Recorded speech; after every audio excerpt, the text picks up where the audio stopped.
speaker.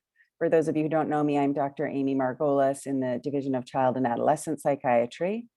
And next week's Grand Rounds presentation on April 7th will be Understanding the Challenges and Resiliencies of Immigrant Origin Children and Youth, presented by Carola Suarez Orozco, Distinguished Professor of Counseling and School Psychology at the University of Massachusetts, Boston, who also is a close colleague of our Grand Round speaker today, Dr. Maryanne Wolf. It is a tremendous honor to welcome Dr. Wolf today as the DeHirsch Robinson Lecturer. She is one of the most extraordinary scientists working in the area of reading and reading disability. Dr. Wolf's work has been foundational, both through expanding models of reading theory and by developing novel, widely used treatments for dyslexia. Dr. Wolf's double deficit theory of dyslexia fundamentally changed how we assess children's reading problems. This theory built on early work of Columbia's own Drs. Riddell and Dankla. Doctors Rita Riddell and Martha Dankla were here at Columbia and worked on the rapid automatized naming test. And in 1974, they showed that rapid automatized naming was associated with reading ability in typically developing reading children. Dr. Wolf extended these findings and ultimately put forth the double deficit hypothesis, arguing that reading problems could be due to deficits in phonological awareness, as everybody spoke about, but also to problems with rapid automatized naming. And her theory posits that children may have deficits in rapid naming, phonics, or both, and that this latter condition often yields the greatest reading deficits. Dr. Wolf's papers describing the double deficit hypothesis have been cited thousands of times and generated many future behavioral and neuroimaging studies. In fact, almost every one of our prior DeHirsch Robinson speakers has published with Dr. Wolf or has published on her theories, including most recently, Dr. Lori Cutting, Dr. Fumiko Heft, and Dr. Nadine Gabb, to name a few. So in addition to her many scholarly articles, Dr. Wolf has written a number of books on dyslexia and the reading brain, including Proust and the Squid, The Story and Science of the Reading Brain, and more recently, Tales of Literacy in the 21st Century. And as you hear in the title of her books, Dr. Wolf's work is truly expansive, encompassing both rigorous examination of the narrow capacities that contribute to dyslexia, as well as a broad and global perspective on the importance of literacy in children's development. She has won numerous awards. I selected a few to tell you about. She's a Fulbright recipient. She's a recipient of the Shannon Award for Innovative Research from NICHD. Publishers Weekly selected her book as one of the best 25 nonfiction books, and she has been invited to lecture at the Vatican Academy of Sciences meetings, both by Pope John Paul II and Pope Francis. Dr. Wolf holds a doctorate of education in human development from Harvard, where she began her research career. She moved to Tufts, where she ultimately became the John DiBiagio Professor of Citizenship and Public Service and Director of the Center for Reading and Language Research in the Elliott Pearson Department of Child Study and Human Development. She is now Director of the newly created Center for Dyslexia, Diverse Learners, and Social Justice at the UCLA Graduate School of Education and Information Studies. We are so lucky to have her join us today, so early in the morning on the West Coast. A big thank you to Dr. Wolf. Thank you, Amy. That's so kind of you. And welcome to all of you for more sunshine than you might be having. Though I hear your weather is moving into the 50s, which for us is cold weather, as you might know. I sound like I'm from LA, but I'm still a Bostonian and refugee. However, I am delighted to be with all of you today. I'm sorry I'm not there in person because I would like to meet some of you and really discuss some of the convergences of our work. Even though I will be talking about the changes that digital culture makes to the reading brain and dyslexia, there is such an important part of our work that I won't be totally able to discuss in 45 minutes, but about the extreme importance of understanding the social emotional detritus that's connected with dyslexia in particular and many of our neurodiverse learners. But here I am at UCLA, and I am really going to be speaking to you with a very particular premise about literacy, something that maybe many of you, but so much of our world, take completely for granted. I cannot. As Amy said, actually, I was most recently elected to become a member of the Academy of Science at the Vatican, um, which is especially important to me because the reason for it is the conjunction, the convergence of neuroscience in the service of the poor and the disenfranchised around the world. And so what I come to you from an overarching, the penumbra, if you will, of all our work is the very serious, simple assumption that literacy is a basic human right in every zip code, in every state, in every country. And our work, which is very much rooted in cognitive neuroscience, is in its essence done to apply. So what my work is as a translator of cognitive neuroscience into its many applications. And there are certain questions that I'm going to try very hard to distill in 45 minutes for you. How did the brain ever learn to read when it wasn't ever set up to? There's no genetic, absolutely no genetic program for reading. May surprise some of you. Why do different children fail to learn to read? And in particular, what is dyslexia? And how can we predict it? And I'm working more with pediatricians than psychiatrists on this, but I'm also working with psychiatrists and people in juvenile justice to help understand why our research on dyslexia and from every standpoint, cognitive, linguistic, social, emotional, cultural, affective, etc., why that has something to offer all children and individuals who have failed to learn to read. And so one of our projects, and I so wish that perhaps someday some of you might become interested in this, is a project with UCSF, Neurology and Psychiatry and Law, the Haskins School of Law, to tackle the enormous problem of juvenile delinquency and juvenile justice, how so many of our prisoners are in fact victims of their environment in which they never learn to read. There's even a wonderful film that I hope some of you might get. The Raymonds have done it, and it's called "How Do You Spell Murder?"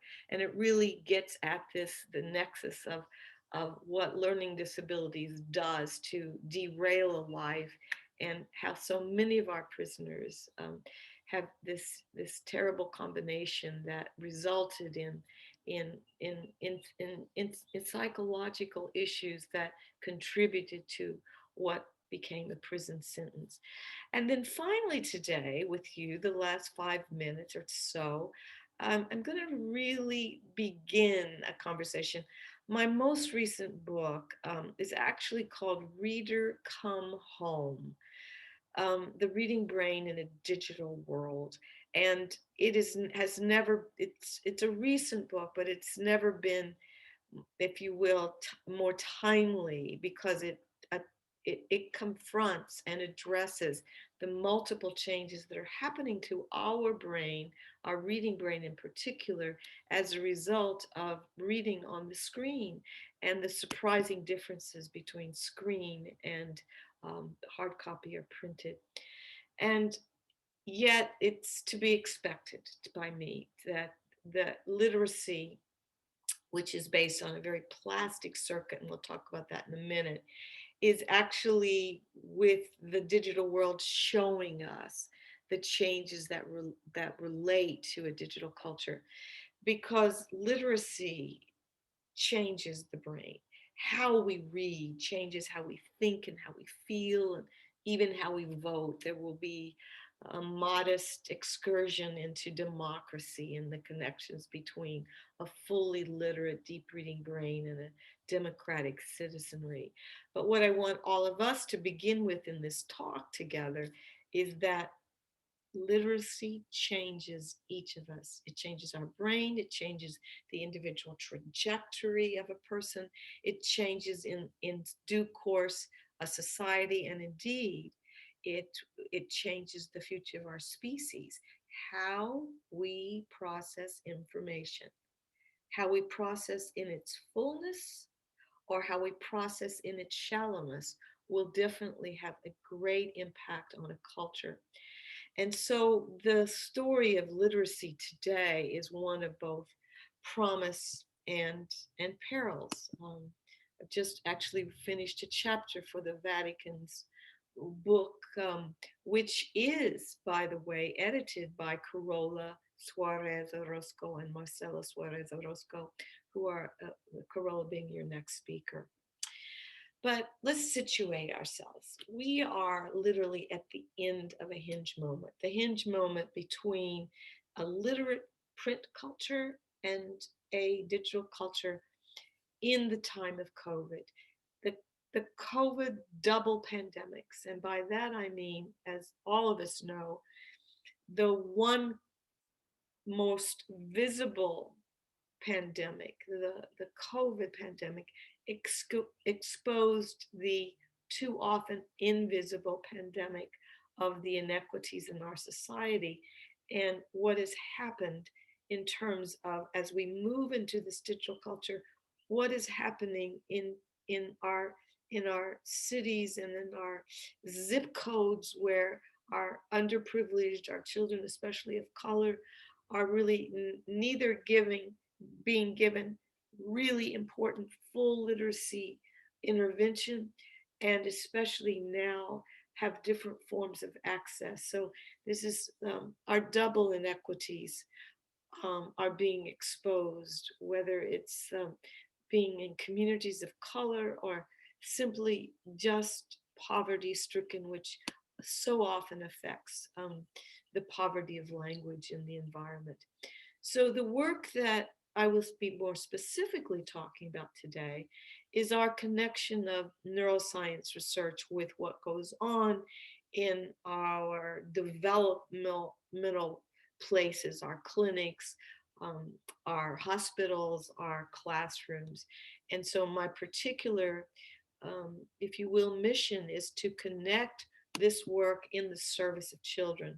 Now, many people might be wondering why neuroscience and education, though I think by now people understand how essential an understanding of the reading brain is for teaching. My colleague Stanislas Tourlan from Paris has a wonderful quote that I often use. Parents and educators and psychiatrists must have a better understanding of what reading changes in a child's brain. I'm convinced that increased knowledge of these circuits will greatly simplify the teacher's task, the educator's task, the physician's task, the psychiatrist's task. So in a very quick manner, I'm going to take you through the reading circuit and its most important processes. As Amy said, I've written the book, Proust and the Squid, that really talks about this development. I think some of you might be well served by knowing what is going on. This will be a quick and dirty version of, not dirty, a quick and clean version of the major processes that contribute to the reading brain and what we have to know about in order to best serve our children. And it begins with what I said earlier. The human brain was never meant to read. We were meant to speak and think and see and feel.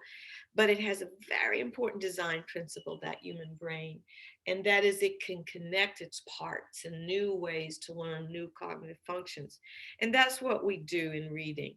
We, over time, over those first 5 years, we are developing the component parts. They're not connected.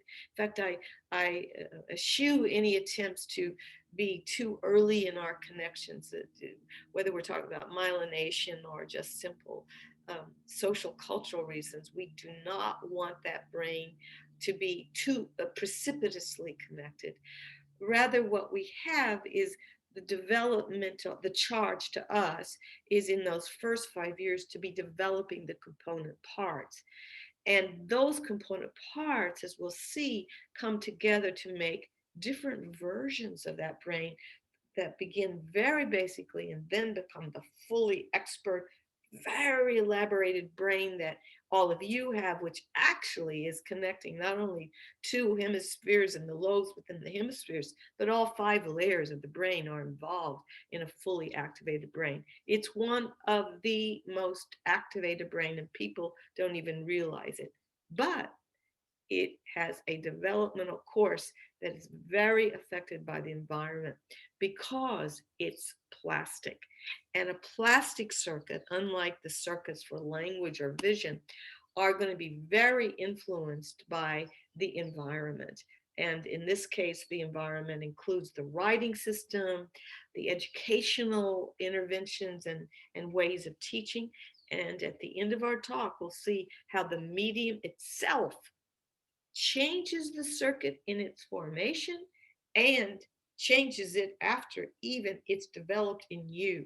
You are different from before the the daily use, the inundation of screen reading. Now, if you just take a quick look, you'll just see a just a nice simple example of the plasticity of the circuit. So you see here English. We'll do a much fancier version of that over time here in our talk, but you look at Chinese or Japanese and you'll see that especially Japanese kanji and Chinese have to if you will, involve much more of the visual cortex in right and left hemisphere than we do in English. English will require more phonology and more areas involved in the representation of the phonemes or the sounds of the language. But if you look at the circuits of reading across different writing systems, you will see fascinating differences, which just is an example of the plasticity involved. And what we have to know about, you, and especially in child psychiatry, is that those first 10 years are essential. The first 5 years are essential because what we have to be doing is developing the components of the young brain, especially in language, cognition, and social emotional development. Now, in language, the child is learning the phonemes and the phonemes of that particular language. And if we had a seminar together, we would be talking about some of the differences in our English language learners. But the important part, no matter what language, that first language has to be well represented in terms of the phonemes, in terms of developing the semantic knowledge, how syntax works, morphology, a word that may be less familiar to some of you. The morphemes are simply the smallest units of meaning. So if I use the word bears, we have 2 morphemes, bear and S. S is a morpheme unit that gives us plurality, or in the case of verbs, a tense. So the morphemes are very important to be developing. And actually, we're developing 20 of them by the time kids are 2. But very importantly for reading is the development of the representations of phonemes in that language. And in teaching, one of the rather unfortunate aspects of debates around reading words is that some people it's not their failure. They were not given an instruction in the science of reading in which phonemes play such an important role in being able to connect the phoneme to the letter or the orthography, the character. But equally important in those first 5 years is syntactic and semantic development, which people do not often realize that language is just full of processes that need to be connected, and every single story that a child hears or sees on this book held by a caretaker is actually giving so much cognitive, conceptual background information, as well as vocabulary and understanding, even though we're talking at a meta level, they are beginning to understand what orthography is, what a book is, how words are used.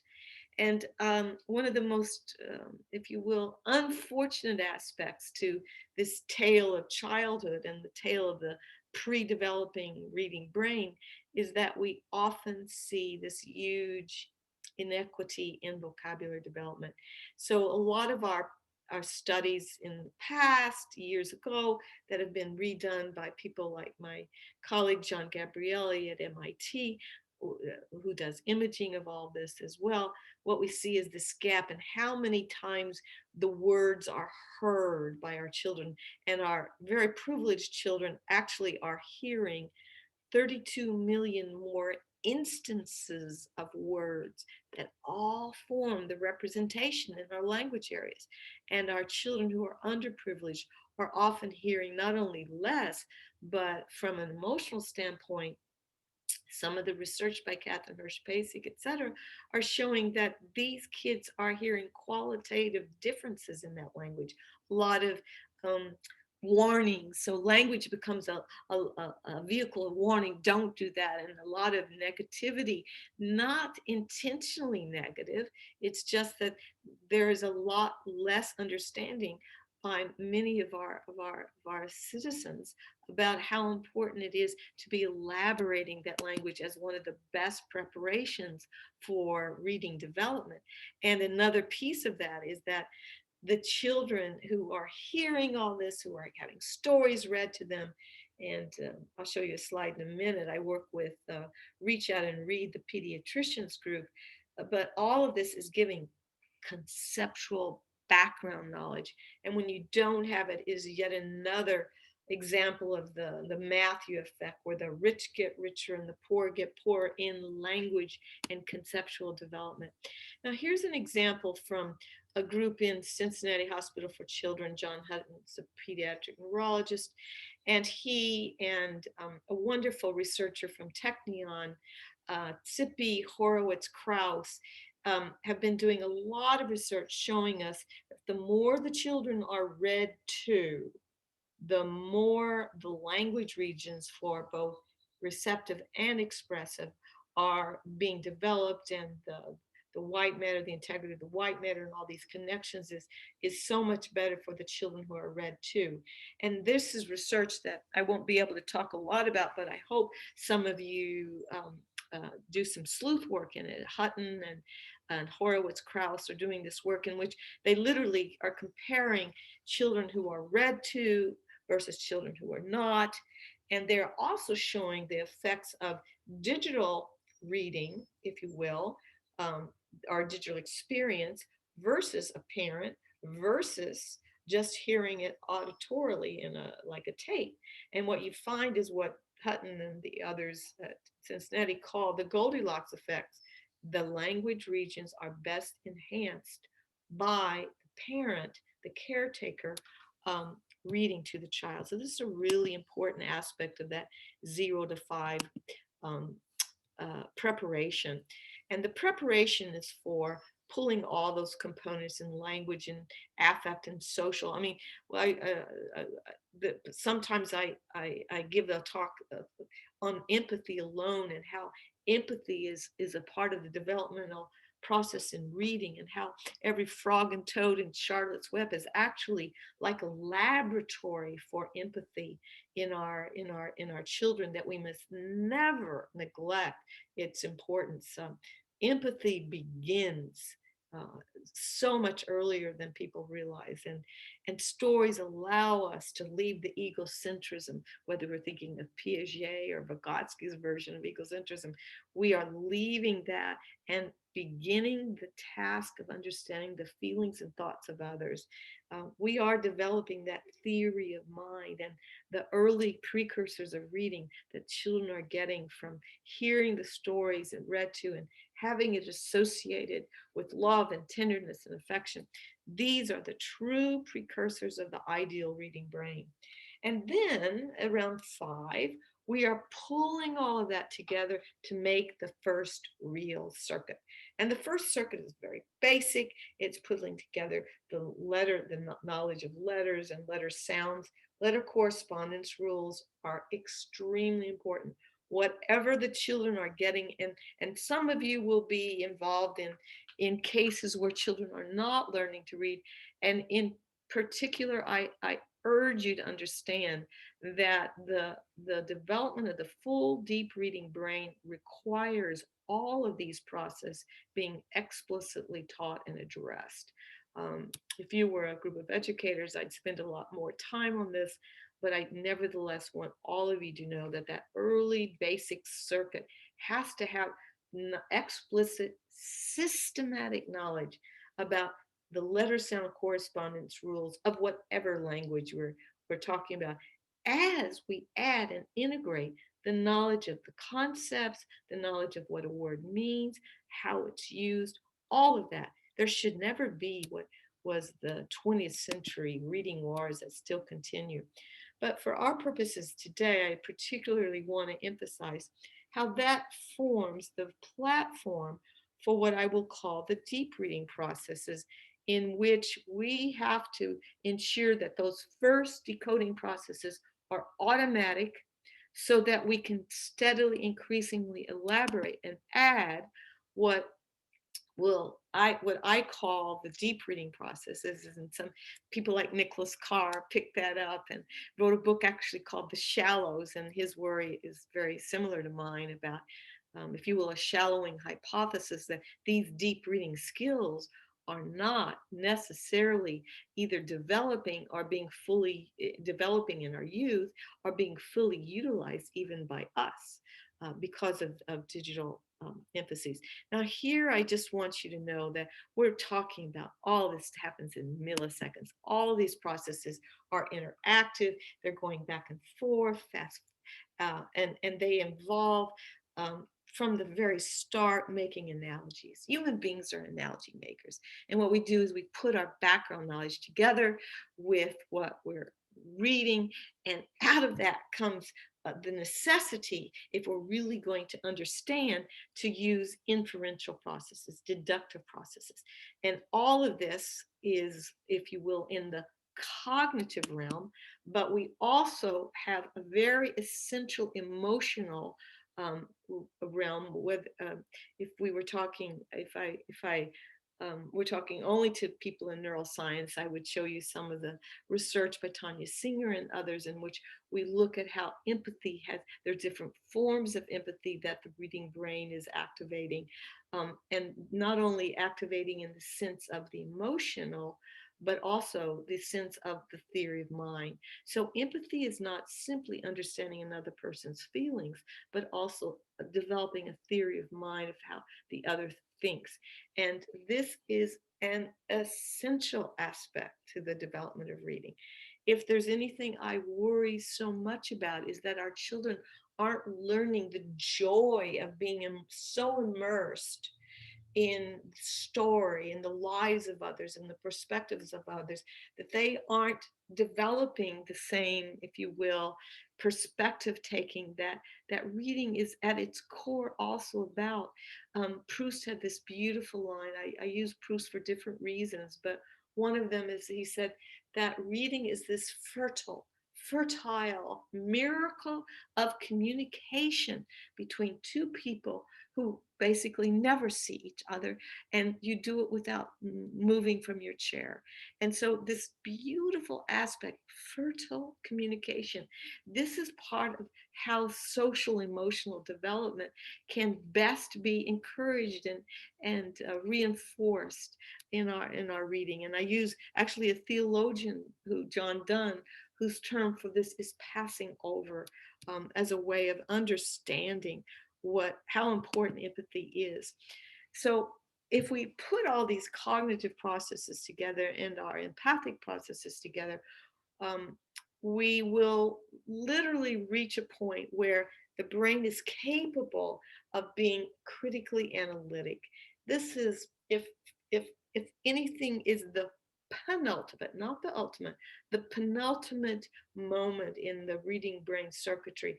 It's when all these processes are coming together, the analogical, the inferential, and making hypotheses about the true value of what is being read. Judgments of truth, discernment of truth of information has never been more important. Whether we're talking about children or studies done by Sam Weinberg in Stanford showing that our wonderfully educated Stanford students are incapable of discerning whether something is an ad and therefore really not true or a true statement. And there's much in this research on digital literacy by Sam Weinberg and Stanford that some of you might be interested in. But the point is, we are becoming less critically analytic because we are so involved in skimming the bombardment of information that we have. And so one of the, if you will, the essence for me of what the expert deep reading brain does is bring together these cognitive, analogical, inferential, hypothesis generating. And for those in the audience in neuroscience, really what we're talking about is the dance of the frontal lobes, where we're making judgments and then evaluating them and coming back to our executive functionaries, if you will, and making an imprimatur and saying, yes, this is true, this is what we know. When we do not do that, we become the citizens of today who are absolutely brainwashed into thinking they know the truth simply because they have skimmed it in a familiar source. This is called the confirmation bias, where we fail to use those critical analytic processes because we are going so fast and we are just going to the comfort zone type silos of information. This is a disastrous element.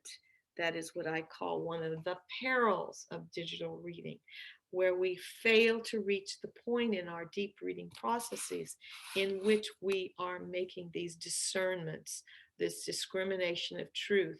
And when we don't, as so often has been the case, especially in the last 4 years, we have people victimized by false news, fake news, and those who would raise false hopes and false expectations over and over again, using the principle of repetition to actually replace discernment. So it's a really important thing that you understand.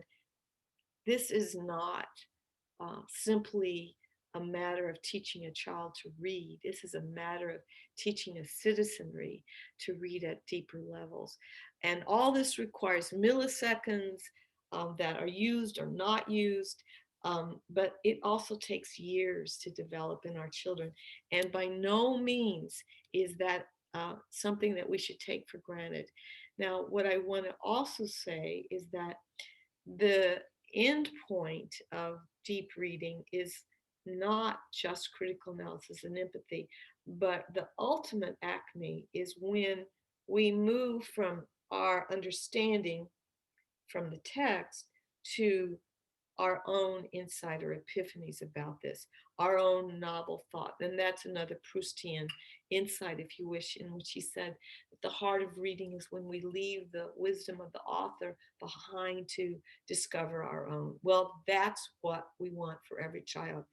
And in my world, especially in the research on dyslexia, there are probably few more novel thinkers than are individuals with dyslexia. And I want to talk about that right now with you because it's really important for us to be sure we do not neglect the development of deep reading in some of our individuals who have some of the most innovative minds out there. And so I'm connecting the reading brain research to cerebral diversity. I use the word cerebral diversity because of Gordon Sherman, who some of you might know. He's a wonderful neuroscientist who was at Newgrange School for a long time as its director. And he used the term really to place us in an evolutionary context, that we needed multiple brains. Before reading was ever invented 6,000 years ago, we had dyslexic brains, which gives you the realization dyslexia is not about reading only. That's a that's an outgrowth, a sequelae of a different organization. But that same organization is part of the actual diversity needed by different brains, the cerebral diversity we need as a species. If everyone had your kind of brain, audience, we probably wouldn't make it out of the savannas. I know it's true about my brain. I am so linear. I would have never thought of all the ways to become bipedal. But I make a slight joke here because the reality is that so many of our entrepreneurs, our innovative thinkers, our inventors, and our artists are those who've had a history of a background of dyslexia. And I'm going to do this in 2 minutes, but I would like the Smithsonian to ask me to do a little film on this. Why did Leonardo da Vinci might have been dyslexic? And it's really the constellation of strengths, of thinking outside the box, some of the great differences in his retrieval, not so much the differences in his handwriting with his Atlantis Code of secret writing methods. It's not so much about that, but inevitably, Vasari, his biographer, would write about how hard it was for him to learn algebra, though he was excellent in geometry. He couldn't learn Latin. I remember this is an Italian who can't read Latin. It was because of some of the same retrieval issues that are about connections in the brain that are slower in dyslexia. So I used Leonardo da Vinci here as an example of the mix, the great mix of strength and weaknesses. And my colleagues at UCSF, like Fumiko Haved, and I think it was so funny that Amy talked about Fumiko and Laurie, and if you haven't had her, you should have Mary Lou Gorno-Timpani. All of these are just wonderful people, and I'm going to quote Nadine in a minute, who are working on this. Not the ideal conceptualization of dyslexia is not only about what it needs to do to read, but what we need to do to encourage all the strengths and weaknesses that are involved. And so you see that in the green, you see all the things that we've been working on in the past about the weaknesses, but on the left, you see so many of the great strengths that are there and that we need to be able to understand how all this develops and when.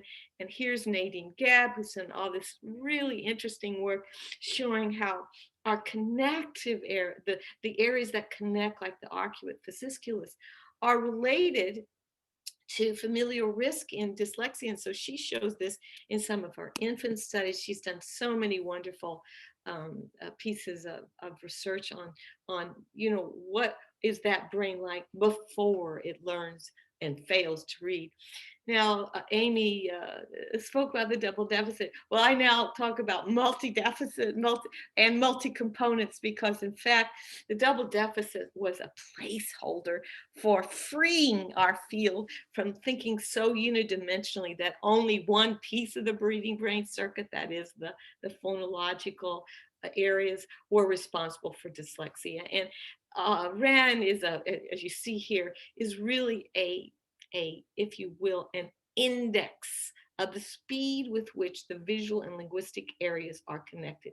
Insofar as that is different or laborious, what we want to know is what causes it. In what area is it indicating to us that there's a weakness?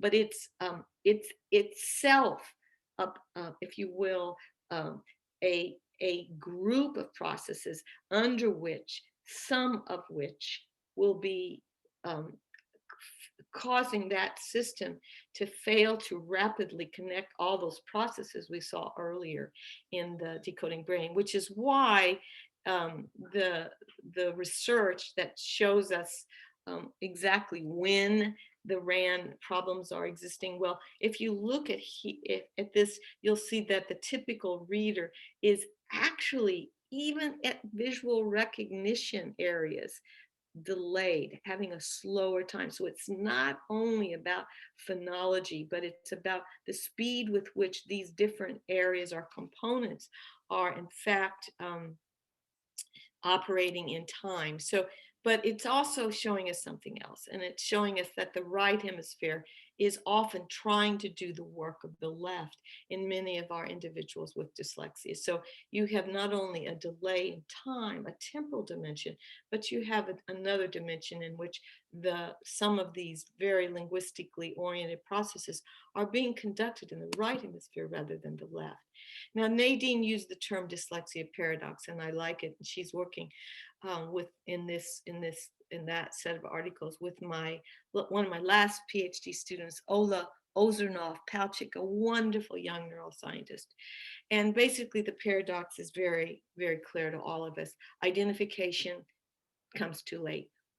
We know very well that our interventions need to happen in first and second grades. So this is a study by Ola Ozernov, at Palchik, John Gabrielli, Nadine Gabbs in this one as well. And what we really were trying to do is say, what are profiles? And so we have in developmental science, and Amy, we can be sure you have links. We show that there are 6 different profiles that are really stable over time that indicate, it's not just one dyslexia. And when we look in the story, the tale of two childhoods, we see that so many of our children who are children of color are not reaching that fully fluent, proficient brain by 4th grade, and the statistics are horrible. There's a wonderful work going on and everyone reading in New York, but we have so much more work to do, in part because this information is not reaching our teachers.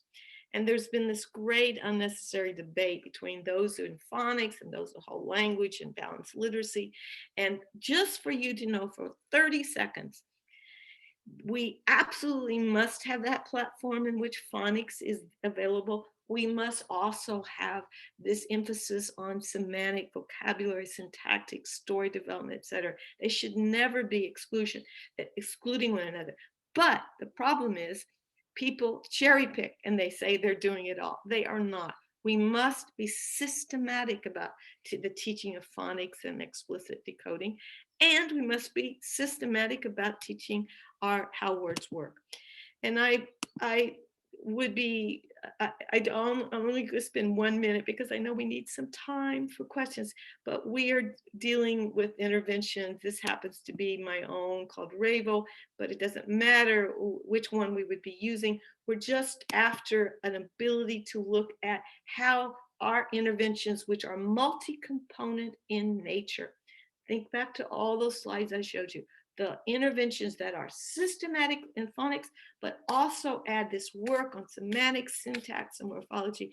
They are our best interventions, and they are best when given early. So early intervention, early diagnosis, and one of the beauties of this work is that my colleagues in Italy, for example, Traficante and Valenti, they are studying the emotional detritus that occurs, and what good intervention they translated RAVO into something called Eureka, and they're showing how relationships, engagement, and mastery, and the sense of self are so much better served.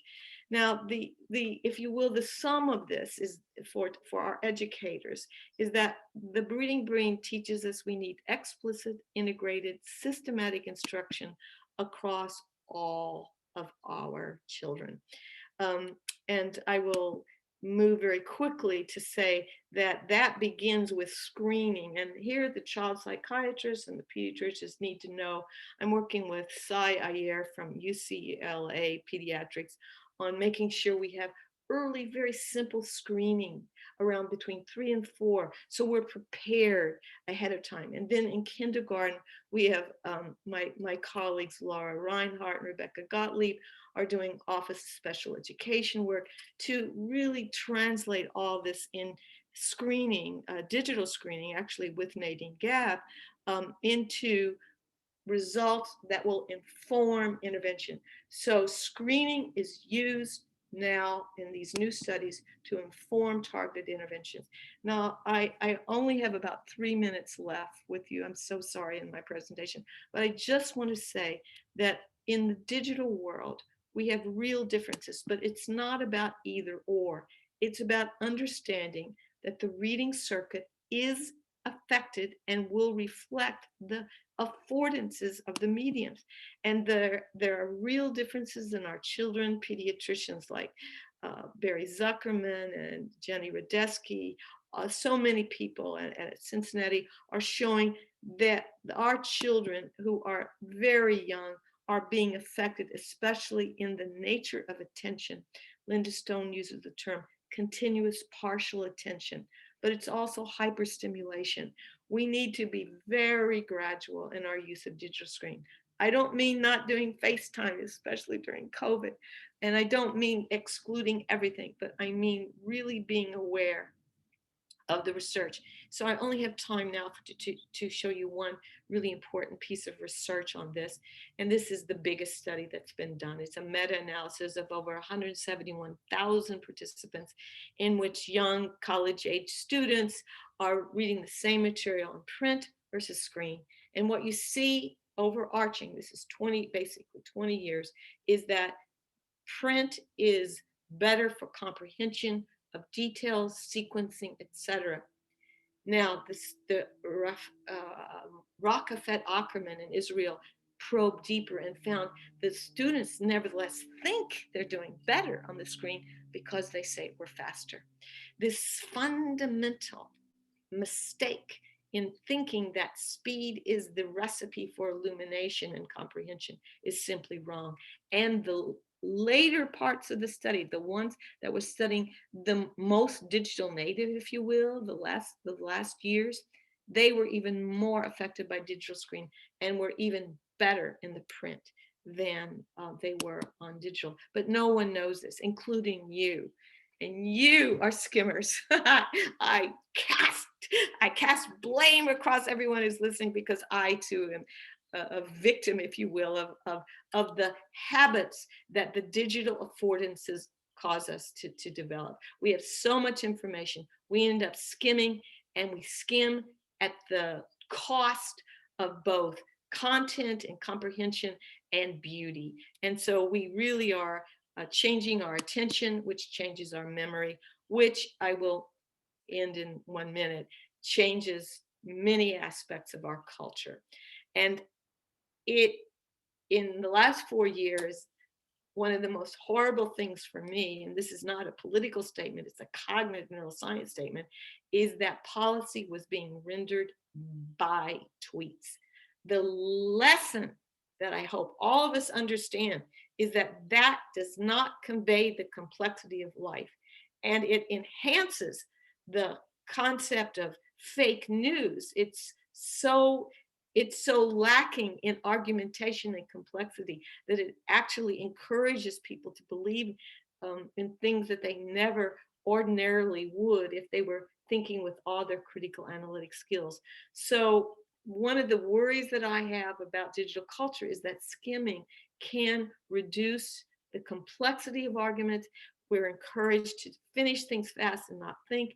It's a threat to a democratic society in which critical analysis and empathy are essential. They are what allow us to perform the acts that are necessary in that delicate game of democracy. So finally, I want to end with saying I have a lot of hope. I've just given you some of the threats, but I have a great hope in this last book that I wrote. I'm really trying to develop what I call a proposal for a biliterate brain in which we are having parallel tracks of learning to read and learning programming and coding in separate tracks so that no one is in fact not learning at their best. There are individual differences, and in dyslexia, I also believe that the hybrid model in which digital devices are used to practice automaticity for things that they're weak in. At the same time, they and our typical developing readers are for the first 10 years really learning in print. And then when we feel that deep reading has really begun, then we teach deep reading processes explicitly on the digital device. So we don't become the kind of, if you will, skimmers that many of us have become. I encourage you greatly to think about these issues for yourself, your children, your patients, your clients, and realize that I think there's such hope. And I think the future of literacy is one that if we take this almost Proustian pause in this hinge moment to understand the research on, we can ultimately preserve our best as we expand into the future. Thank you so much.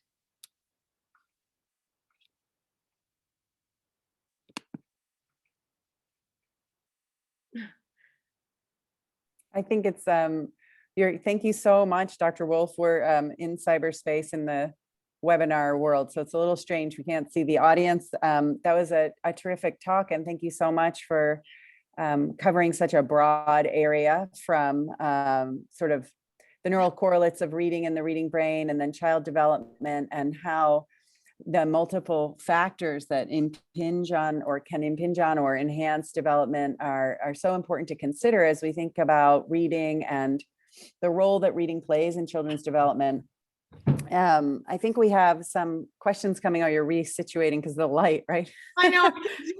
I think what I'm going to do is just take it into a darker area. It's just, I'm blind. All right, here we go. So we have some great, again, thank you so much. And I have a bunch of questions here for you. I'll moderate these. One is asking, can you comment on sex differences and also ADHD confounds? So I know we have an audience here of child psychiatrists. We spend a lot of time thinking about ADHD and maybe what some people might understand as the phenocopy hypothesis. So are children having trouble learning to read because they're not paying attention, or are ADHD and reading have some shared pathophysiology in the brain, which I think we know is true now from the work of Nadine, Gab, and others. But could you comment on sex differences in ADHD confounds? Yes. So one of the interesting things is that our girls are actually doing better with print and worse with digital. That's one very simple. But the really complicated questions, which you've already alluded to, and Nadine certainly does great work on, are the connections between ADHD and dyslexia.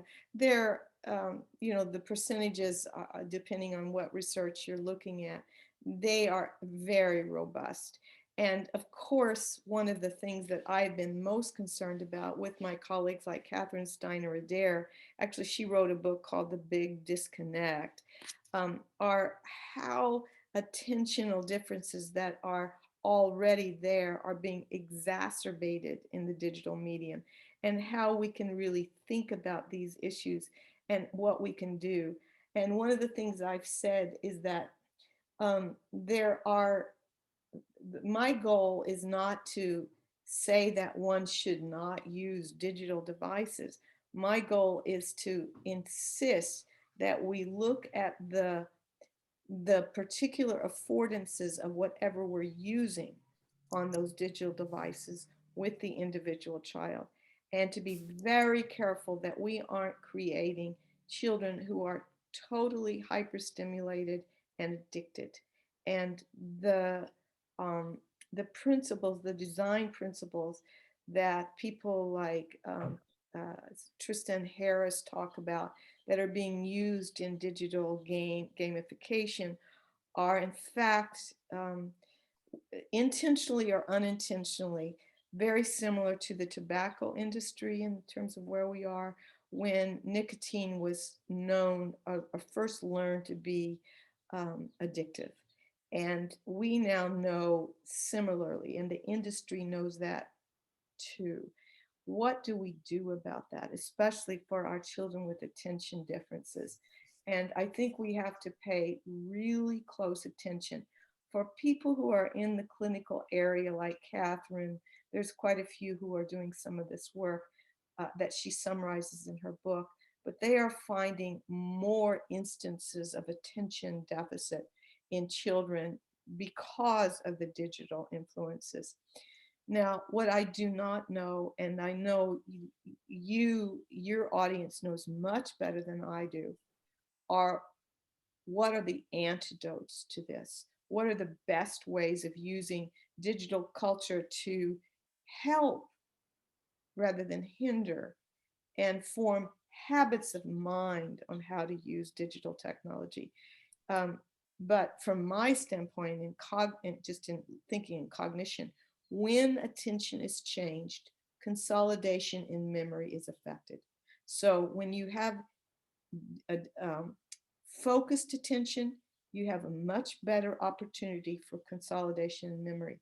If you have what Linda Stone keeps calling continuous partial attention, you are having a child who is, if you will, a victim of distraction. And that distraction takes away from their ability to learn. And so this connection between attention, memory, and learning is really important for clinicians to be completely aware of, and to be thinking of how not just medication, but how to form and reinforce habits in the school and after school and during vacation that will be both non-punitive, but also limiting and carefully selected. And so the more we know, I think ultimately how technology can redress its own weaknesses, we will be better. We will be the better. But and I've been calling for this for a long time. And actually, you know, there are very positive things as well as negative here. I'm working with people who are working with the blind to understand how technology, people like from CAST who are really working on assisted technology, how it can be one of the greatest complements to our work. So by no means do we have a binary story here either, but we have to have one that's infused by knowledge of the research, knowledge of that particular individual, knowledge of their environment, and what are the triggers that will make that child either addictive or able to use technology to complement learning. Yeah, I agree. I think it's such an important material to cover. I was thinking about, I have my own question, or I don't know if it's a question as much as a comment. And I guess the follow up to the answer you just gave is that it sounds like in your lecture, you think we need to really focus on in how we educate teachers. Definitely. To help children who have dyslexia or other children who are just at risk for having trouble learning to read because of other environmental influences in my own work, like chemical exposures or other environmental exposures like familial stressors and lack of exposure to language and stimulation in the environment, et cetera. But that what we need to do is try to teach deep reading on devices. And that needs to become part of our curriculum, I guess. That's one of your points you're trying to make? Yes, I want to make it, but I make it with the caveat that those first years I want on print and hard copy, and then do it. I don't believe that teaching deep reading, which requires extra time, is easily done on a screen. Teaching it is not easily done, and so I want it to have the if you will, the roots of it there, and then the if you will, the transfer. But I also wanted to be sure to tell you that Renee, I always mix her name, Boynton Jarrett. I sometimes say Jarrett Boynton, but Renee Boynton Jarrett in Boston, who's a pediatrician and epidemiologist, has done some beautiful work on just what you're saying, the importance of understanding trauma and aversive conditions in the environment for all aspects of learning. And she and I did a town hall for Atlanta Speech School, which is available online somewhere. But she in particular is doing work, Amy, that I think would be very complementary to yours. But it's very important to understand those environmental aspects.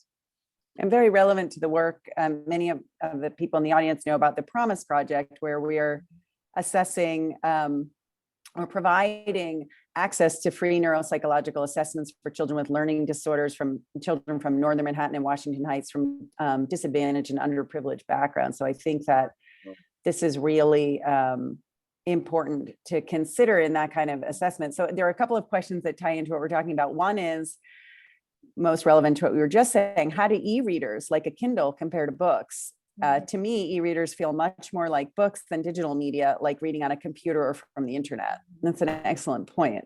Yeah, and that's absolutely true. Unfortunately, there's still differences. So, and of course, when I'm on a plane, which I used to do regularly and do not do anymore, I always had my own Kindle, and I'd use that for the more superficial reading that would take me to the end of, Milano. But then inside my case were books.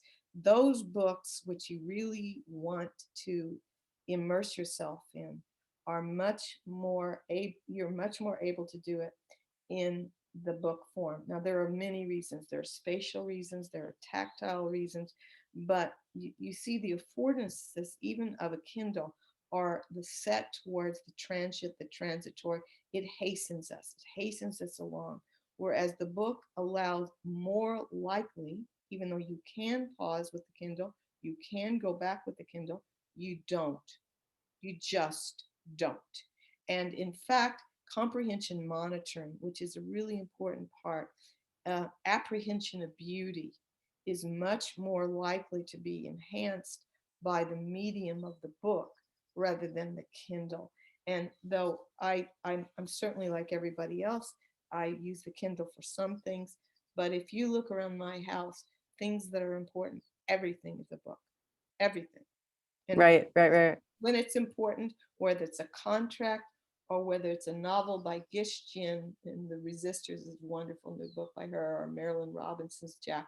I don't want anything to do with a Kindle if these are people I respect, because I want to read every word. And I do not read every word on a Kindle. I am still, even though I'm better than on a computer, I'm still at some level word spotting and browsing and hastening. It's a Interesting. time. It's the aspect of the allocation of time. Okay, so shift gears here. We have a question from John Mann. Do you think the brain of older folks brought up on print can adjust to screens and improve in terms of more deep understanding? What happens in terms of ameliorating deep understanding differences between print and digital or screen reading if one uses the more complete education approach using digital media instead of written young kids? And then he goes on to say, I'm very impressed by brain plasticity into late life of humans, and so expect we'll be surprised by what can be done with young kids and with older people. I'm an absolute advocate of of the beauty of neuroplasticity in the design of the brain. And he's absolutely correct. Old people can learn digital. I can remember my 90-year-old mother was ahead of me in some of her uses of digital technology. And of course, it depends on the particular person, but by and large, yes, the plasticity goes both directions, to their youth and to our older people. And one of the things that I like, and perhaps he's thinking about this, is that one of the best things we do with the aging brain is to learn something new outside the repertoire. And so one of the things I discovered during COVID was that I got an out-of-work concert pianist by pure chance to teach, to restore my love of piano, which I had been neglecting for 30 years. And it was an extraordinary experience for me as a neuroscientist to see both motor memory and how I could learn pieces that I had learned before 30 years ago or more, and how I could, over time, learn similar difficulty. I'm just starting a piece called Romance by Sibelius, which I can't believe 6 months ago I could have ever played, ever. And I think this is really part of John's question. We have this plasticity that both utilizes what is there, but utilizes that as a platform and expanding it and learning new things. And those new things are creating new networks. That's the beauty of that brain. Now, I will probably disagree with him somewhat. There's a new book by Naomi Barron coming out right now, Oxford Press, How We Read Now. There's also a new book that will come out from I think it's MIT Press by Nina Kraus, a wonderful neuroscientist who studies auditory processing. Her book is called Of Sound Mind. But I'm looking at this very new research, and I'm absolutely convinced that even though that child can learn deep reading at a young age, that it's like languages. Languages are reflected in the circuit, and medium is too. So I want us to be able to be biliterate, but I'm really impressed by the research which is showing that the more a child reads books, this is by Hutton and Horowitz-Krauss, the more the children read books and the less time they have exposed to screen media, the more the integrity of the white matter in those areas that are involved in the reading network. And that's really important for us to know. So plasticity, yes, there's no question about that. But the question is, what is going to set down some of these important processes in a better way than others? I guess, and I think you're referencing Zippy Horowitz-Krauss's her paper in JAMA Peds, Exactly. looking at white matter microstructure and screen time in young children, really showing some differences with the amount of time children are spending on a screen. You're absolutely right. How that ties into, the sort of development of the left hemisphere reading circuit is really interesting to think about and look at. But I guess I think what your talk has highlighted so importantly is this disconnect between the people here in our lecture and neuroscience and cognitive neuroscience and teaching education. And hopefully we can bring those worlds together. There's one other comment here from Dr. Virginia Rao. Your work has such critical implications for public health, even for those of us who do not focus on cognition or education. And Dr. Rao is from the School of Public Health. The kinds of deficits that you discuss serve to reinforce inequities in many aspects of health and well-being. She says, thank you for this framework, which so well addresses the problems that accompany intractable poverty. And so could you speak a little bit about social justice, I guess, and how maybe we can wrap up here, how, unless people put more questions in. Be more in agreement with her. In fact, my newest postdoc, her name is Rebecca Gottlieb, and she worked with Mary Helen Emmerdino Young on the social emotional aspects of all of this especially with regard to the inequities in our culture. And whenever we do any of this work, I didn't show you some of the facts or statistics from the National Assessment of Educational Progress. It is terrible when you look at the inequities between the privileged and the underprivileged, just in our cities, whether it's New York, Atlanta, it's just terrible. We're talking about almost 60 percentage points difference in who gets to be proficient. And it's always tied to mental health, physical health. It all comes together. When we're talking about reading, we're in fact, one of the talks at the Vatican was called Bread and Brain. And it's just about this intersection between physical health, mental health, and learning. They are all together. And if we think we can separate them, good luck with that, because we have failed miserably. And our country is as much an idealistic place as a place with blinders on. And the blinders have been to zip codes and the educational results in zip codes. So thank you, Dr. Rao. I couldn't be more supportive of public health. I'm working actually on that with some people in the Vatican, and actually the International Monetary Fund they had a public health at Harvard and me talking about these issues together in an advisory way last year. So it all is together. I couldn't. It is so important. And so I misspoke. There are a couple of unanswered questions. If we can take a few minutes, that's okay. I think these are, I'm going to go through them. I missed these earlier on. One person asks, Rebecca asks, I know a set of fraternal twins wherein one is dyslexic and the other hyperlexic. And I'm curious if these two conditions are totally separate or actually on a spectrum. Okay, so the reality is that hyperlexic is usually more associated with children on the spectrum. So it would be interesting to know whether that child is actually on the spectrum. Like the autism spectrum. Yes, autism spectrum, where they have an uncanny ability to read anything, but no comprehension. Right. Now, when she asks about this, if you will, the spectrum of dyslexia, I talk about it as a continuum. And it's so interesting because it's like there are genetic throws of the die that are happening, that we are still only people like Elena Grigorenko at Yale and now at Texas have done some beautiful work on the genetics, the underlying genetic principles. But what I have come away with is that, you know, we're still at this in-between frontier on understanding all that. But the throw of the genetic die undoubtedly would have something like hyperlexia and dyslexia in some relationship to one another. So it's hardly a surprise they're in the same family. But I will give you an even more, if you will, personal example. My first child is dyslexic and is an artist whose hands are masters. Thank God he's not a forger. He could do anything with his hands.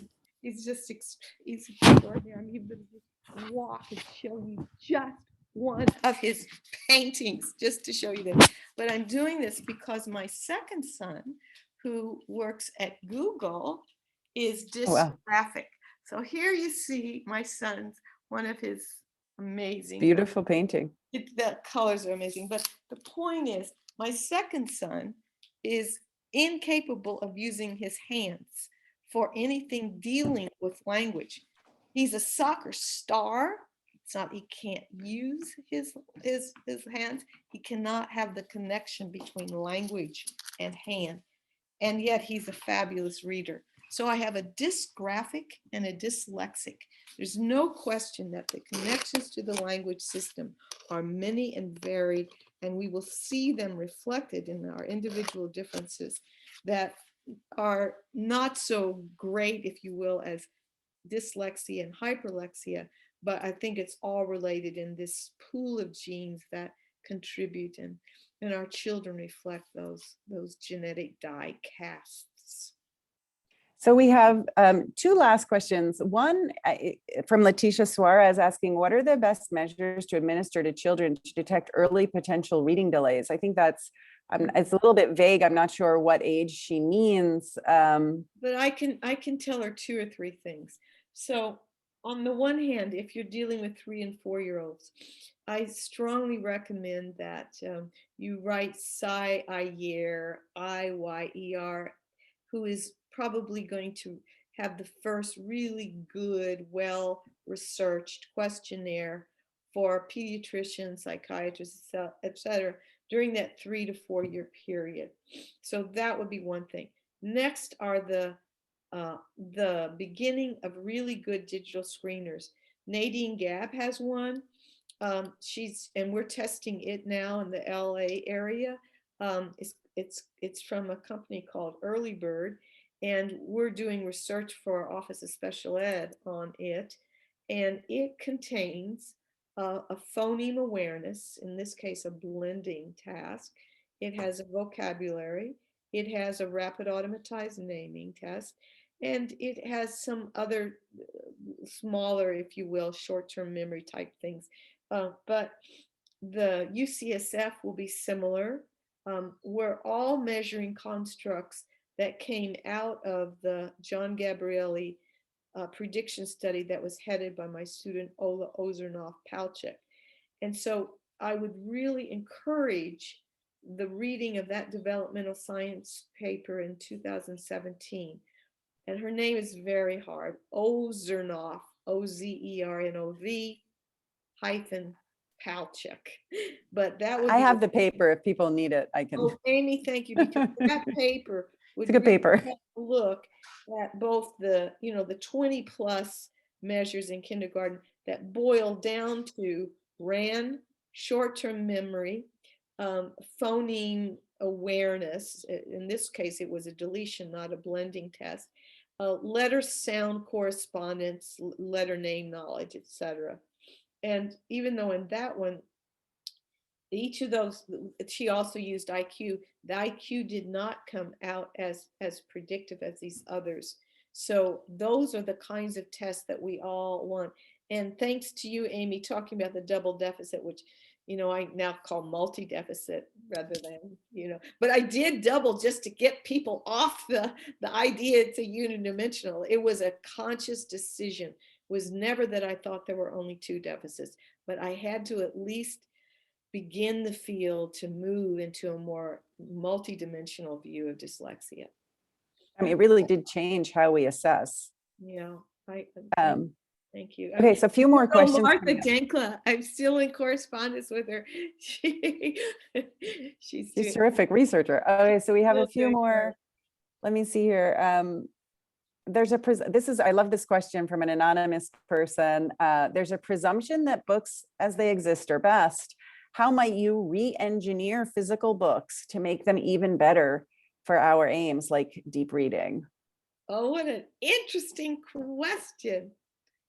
And it's so funny because I cannot remember.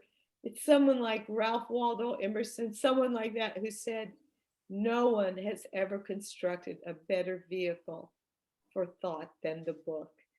Who would, whatever the quote was, he says, don't touch it.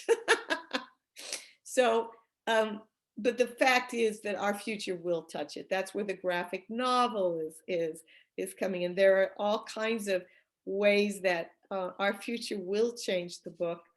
I will probably be more like Emerson and saying, for me, it's an absolute beautiful vehicle as it is. And I'll be interested. But this is one of those questions in which I have no answer available because I love the book so much. The way it is. Okay. So two more little challenging questions. Let me see here. I have to mark these off that I've done them. Here's one from Alex Janowski. In the beginning of your talk, you emphatically stated there's no genetic program for reading. And he wonders what's the evidence for this statement, or were you referring to the absence of evidence? That's a good question. Well, I think all he has to do is realize that all these systems have to be connected, and in no known infant has there ever been these connections made. And yet, what he really is asking, I assume, is that a better way of saying it, and I try really hard to say it, is that reading is not genetically programmed to be connected, but all of the component parts are genetically. And we have, in addition, a genetic design principle for connecting and rearranging existing networks. So the most precise I can be is that we have two forms of genetic programming that are involved in reading in its component parts and their ability to be connected. But if he has to have me say, there's no evidence for a reading baby, well, what fun that would be to say. And please, nobody, I mean, I have to also laugh. You cannot imagine how many people have sent me videos of their 1.5-year-olds who are doing things that look like reading. And sometimes they really do paired associates, but I will let him choose what he wants to believe, but I will stick with my statement. But I love the question. It's fun. I think it ties in with something you said that I found extremely thought-provoking, that this idea that the dyslexic brain existed before humans invented reading is really an interesting idea, and that our brains are shaped by our experiences, and you can see that through reading, and that we can measure some brain function as related to reading. It doesn't mean that we haven't had enough time, evolutionarily speaking, to genetically program, right, for developing a reading circuit, but that there certainly are genetic components, I think, to brain programming, fetal brain programming in later life that will contribute to the ability to read. That's right. And then I think an interesting add-on here with respect to your points about social justice is that genetics play a larger role in explaining dyslexia in children from advantaged backgrounds, whereas the environment plays a bigger role in explaining dyslexia and reading problems in children from disadvantaged backgrounds. And that's from Bruce Pennington and Eric Wilcott's work. So I think Alex is my colleague. I think, that speaks to the complexity here of what really we're speaking about. Exactly true. And Ola Ozernoff also did really analyze some of our data and showed the very same thing. And I think it also speaks to the very important work of the Promise Project here at Columbia, where we are trying to understand, well, first of all, we're trying to help each and every individual child who we see, but then through work, for example, from my lab and interfacing with the DeHirsch Robinson Fellow. So we have the DeHirsch Robinson lecturer who's you. We also have a fellow every couple of years who works, and together we have published papers looking at things that you touched on, like English language learning and how that influences children's abilities to learn to read. And we've used the data from the Promise Clinic to try to promote understanding of how different modifiable factors in the environment influence the ability to learn to read. And I think having this rich database at Promise is incredible to help for these kinds of questions. It sounds like we should have Promise in every city. We should. We just need to raise a lot more money. After I'm going to be able to talk to you about this afterwards, but this is just the sort of thing that I only wish we could do in LA. We are passing state bills in order to get screening as early as we can at 5 for all children, but it's a hard sell in some places because they believe it will overdiagnose some of our 60% English language learners. And what I want everyone to realize is that this is not a special ed assessment. This is a screening to say, what are the strengths and weaknesses and areas that contribute to literacy? And we want to work on them for everybody. That our assessment is to help to get ever more differentiated, targeted learning trajectories for our children and for our teachers to know how to do this. This is a perfect segue to the very last question here. You commented on, it's from an anonymous person, you commented on the reading wars, balanced literacy versus phonics. And when I was in graduate school a long time ago, they used to call people phonicators, which I thought was hilarious. Yeah. You had noted that, of course, we need the development of syntactic development and comprehension, but we also need phonics, right? This is the balance, right? We need meaning, we need to help children understand where they can find meaning in what they're reading, and also to develop core phonological skills. You had commented the problem is that people say they aren't doing it all, and they aren't. Teachers College reading and writing program has added in a phonics component. How much phonics, that's true, how much phonics instruction is needed to properly teach reading? What does an appropriate reading program look like in the early grades, in your opinion? So within 1 minute, I will suggest that this anonymous person, and I rarely do this, but it's only because of time. I want to say two things, and I don't want to be facetious. This is a really more complex topic than I want to just do, just toss it off. The complexity is that the reading circuit is complex. The other complexity is that people who think a little phonics does the trick have no knowledge of linguistics. And we really need one of the most important, if you will, preparatory courses that I did in graduate school was in linguistics, understanding how the written language works. And the people who you would use the word phonicators, they would also use the word kill and drill.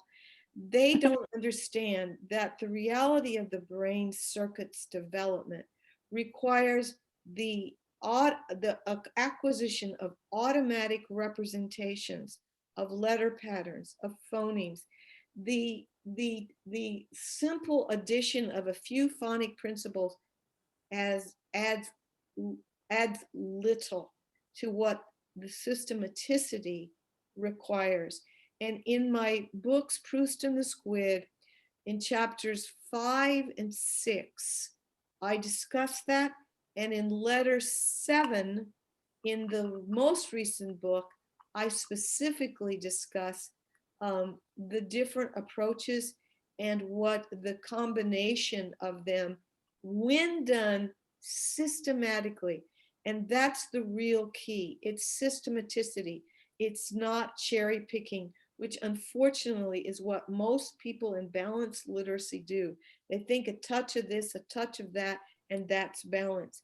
No, we need those representations down and automatic so that it becomes the platform for our best thought. Our best thought doesn't happen when we are being laborious in these early processes. We need them to be automatic, but never at the expense of the enjoyment of stories or the acquisition of language and of vocabulary and syntax. But it needs knowledge. And we're trying in California to to change and expand teacher preparation. So it's not just a course in phonics, but Right. it's a course in an expanded understanding of foundational skills. Expanded. So expanded, systematic, integrated. That's what we were trying to do in New York too, with New York Dyslexia Awareness Day and this bill in the state legislature looking at how do we change teacher education and what do we include? Yeah, and we really need this across the nation. This kind of, and you see the intersection of science and policy again. And Right. So it's good we have people from public health on here too, right? Oh, We well, really, public health is so important. I mean, and next week you'll hear Carola, and I'm sure she'll bring those connections to bear too. It's so important. I'm so glad that Carola and I are in practically the same month. that's so nice. Or Well, at thank least you for we're coming. okay. Yeah. And thank you so much for taking all this time with us today. And thank you to the audience for your terrific questions. We're so honored to have the DeHirsch Robinson Lecturer Series, and once a year to be able to bring someone, and you're a tremendous addition to our education around these very important issues. And thank you so much. Thank you, Amy, and good luck to everyone. And may everyone be well, all your families. Thank you Yes. for